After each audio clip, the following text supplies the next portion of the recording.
Les amis, 51e Salon international consacré au centre aujourd'hui. Et comme chaque jour, c'est notre ami Pierre Bonte qui nous parle de cette région centre. Je parlais d'histoire, évidemment.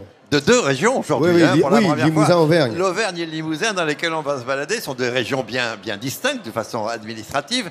Elles ont chacune leur identité et leur amour-propre surtout, mais elles ont quand même beaucoup de points communs. D'abord, elles font partie du même massif montagneux. Oui. C'est le massif central, hein, aussi bien Auvergne que Limousin. Massif ancien. Et puis, elles sont restées toutes les deux profondément rurales comme région.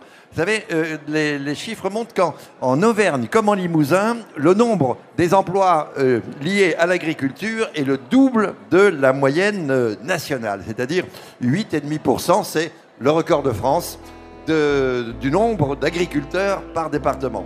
Et c'est dire que ces deux régions aussi ont toute leur place dans ce salon de l'agriculture et même une place d'honneur. Et puis, c'est dire aussi qu'elles ont un taux de bonheur supérieur à la moyenne. Pourquoi?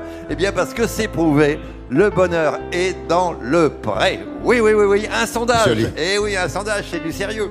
Un sondage réalisé l'an dernier sur les professions où l'on se sent le plus heureux place le métier d'agriculteur en deuxième position derrière, devinez qui? Des fonctionnaires, les cadres de la fonction publique.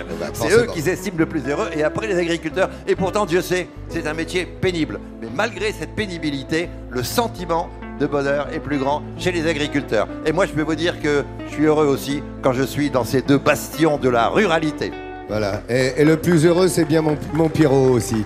Et c'est vrai qu'il les aime, ces villages. Regardez ces belles images que l'on vous propose de les tous savoir du centre aujourd'hui, du Limousin et de l'Auvergne avec mon Pierrot. France3.fr a un site dédié. Vous pouvez le voir pour avoir toute l'actualité du 51e salon. Il vous suffit de vous y rendre. Vous aurez tous les détails, vous vous en doutez.